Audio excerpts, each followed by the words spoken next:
Nico Iamaleava leaving Tennessee was a crazy story this past week, but here's the truth of what actually happened.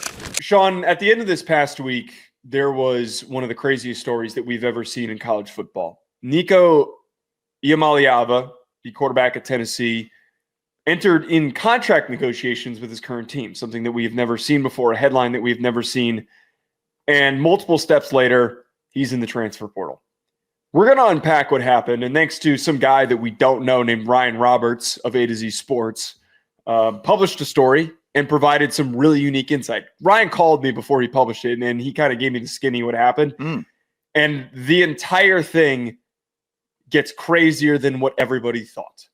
I implore everybody to go to Ryan on Twitter at @RiseandDraft. Go read the article. It outlines all of this.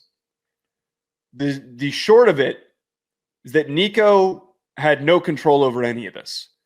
His father, his representative, his agent were trying to muscle more money out of Tennessee because they weren't satisfied with the improvements that they wanted to have happen to their offensive line.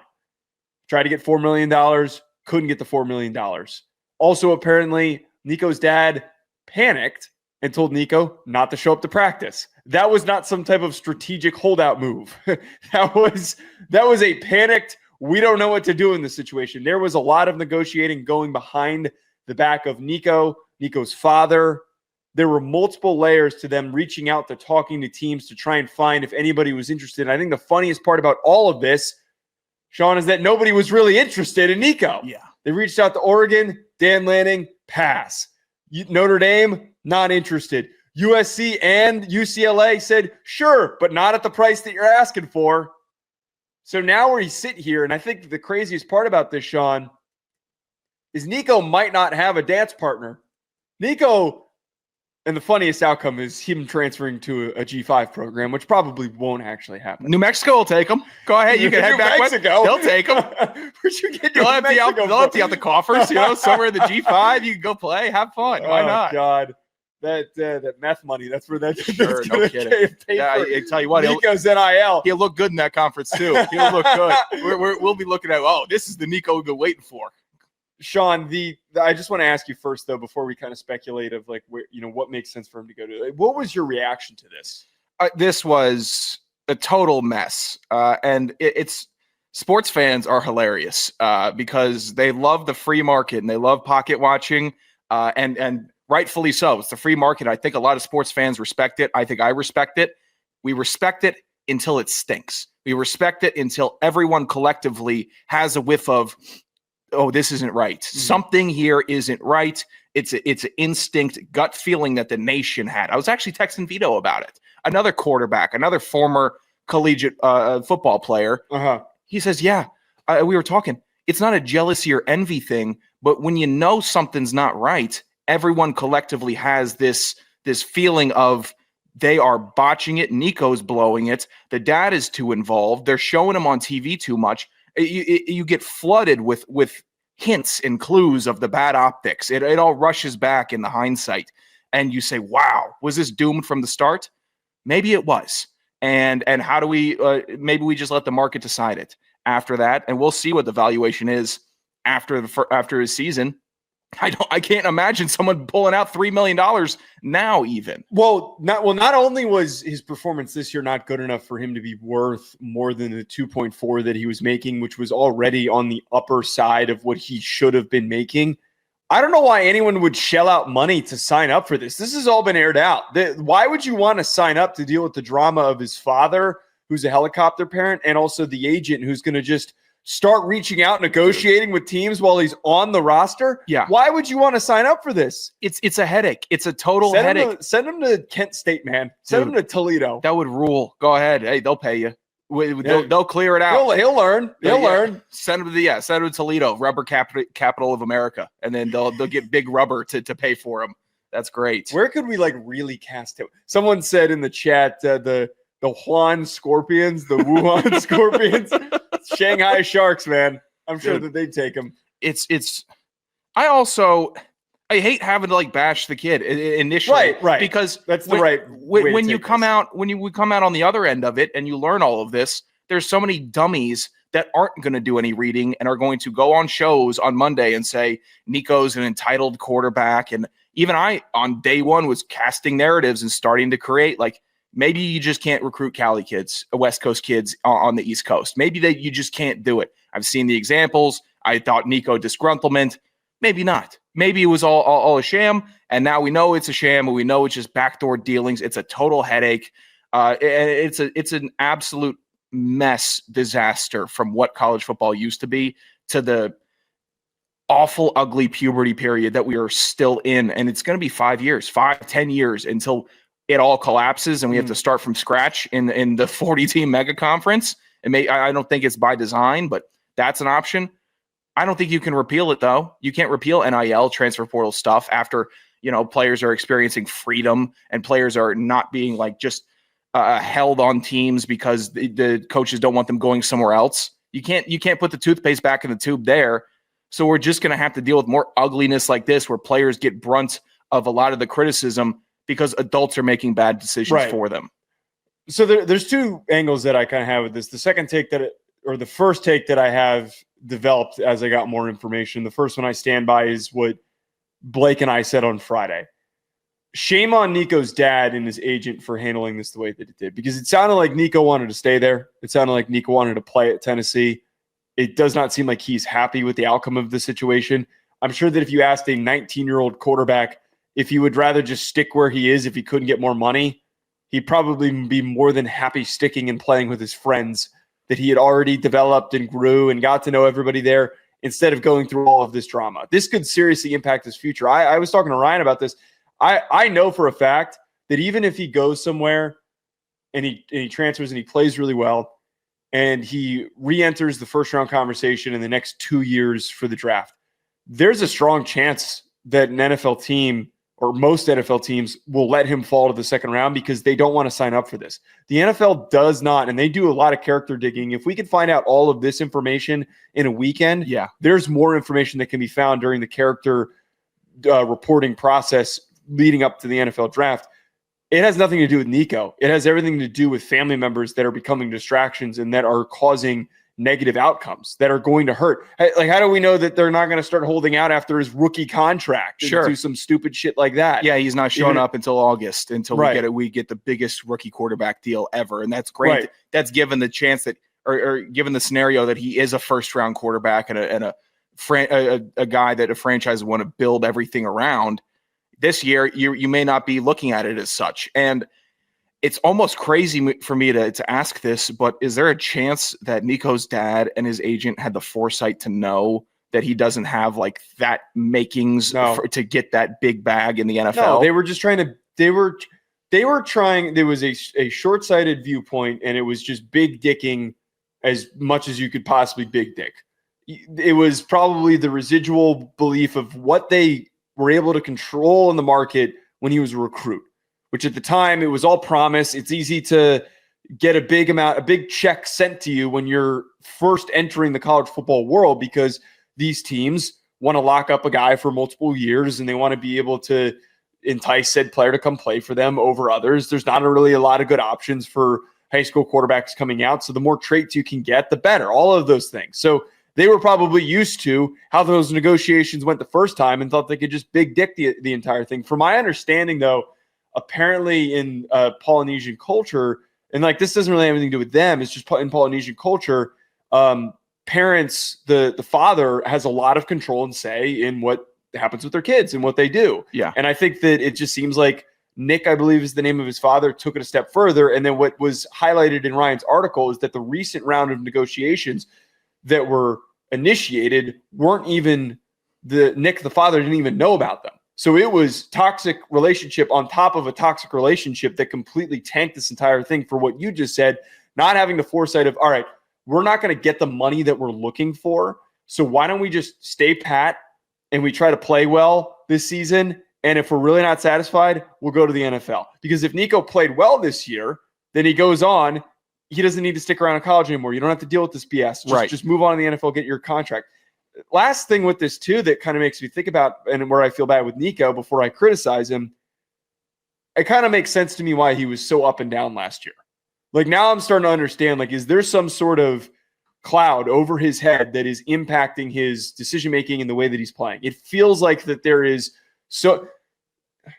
I don't know the way I want to phrase this. Like you and I both have had fathers who were coaches, right? That coached us at times, right?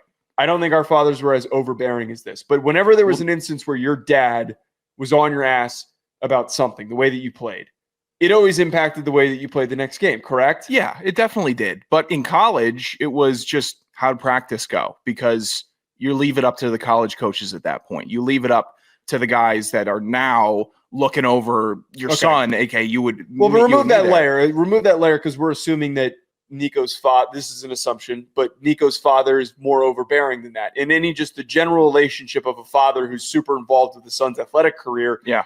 Did that not happen to you, though, where you felt like your dad was up your ass and it negatively affected your performance? It's always tough knowing if I, had a bad baseball game where I pitched and I walked 8 batters. Honesty. And I went back and we had that Henderson family dinner where everyone kind of rattles off their numbers of the night. The next day, those comments are still floating and circulating around. It's just how it is, especially when your dad's a coach.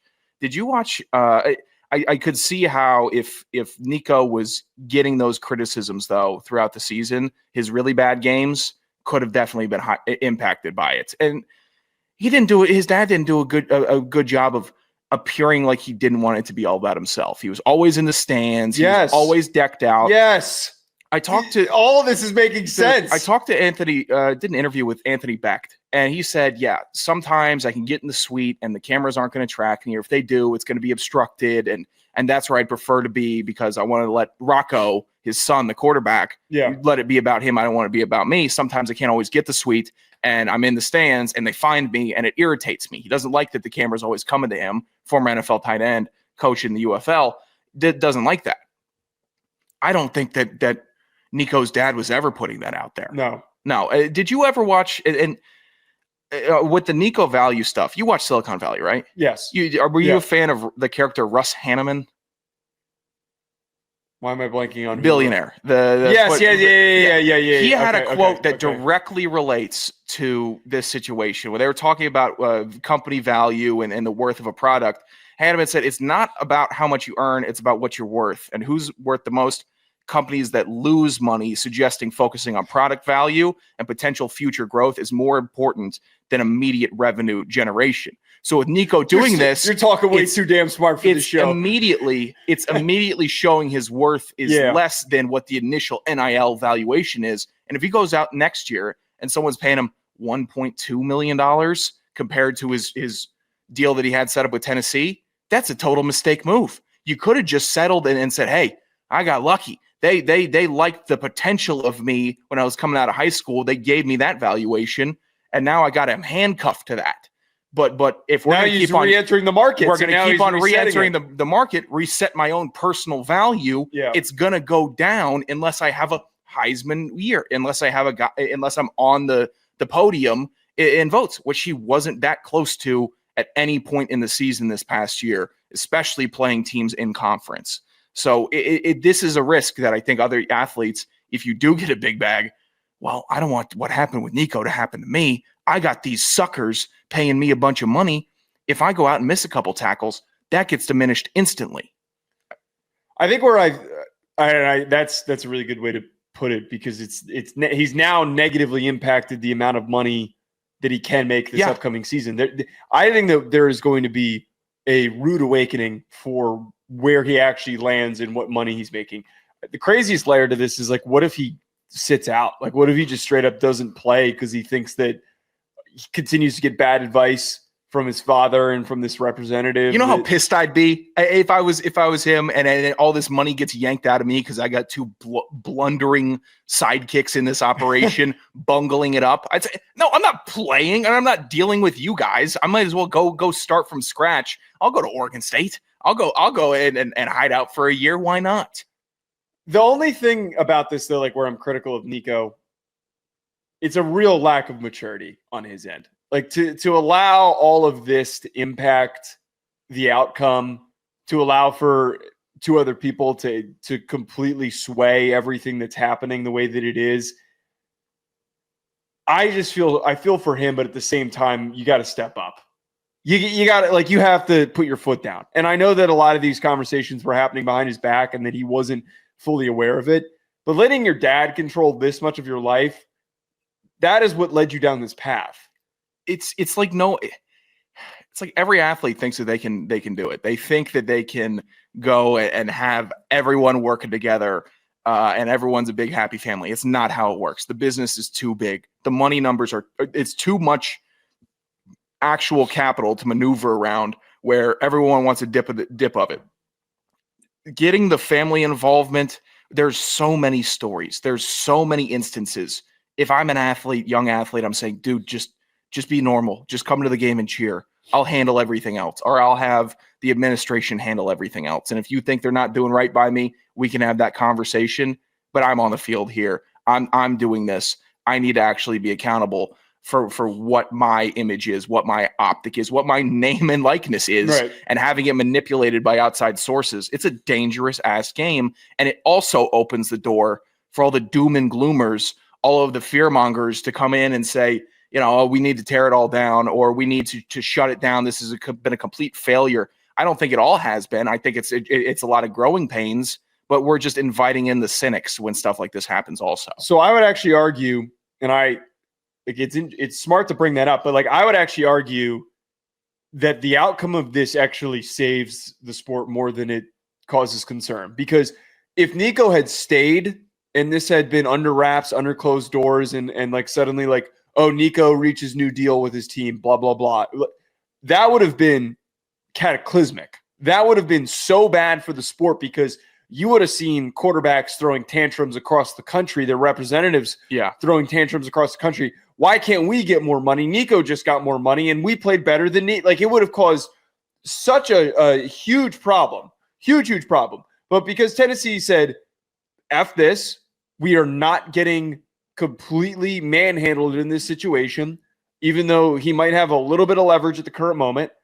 The fact that they put their foot down, I think, saves future negotiations. Because I think that now, I think a lot of agents are like, oh shit, we can't go around swinging the big dick anymore. We can't. We don't, as much as we underperformed and we want to get more money, which there's a lot of kids out there getting big deals that just did a little bit of enough that earned them some money.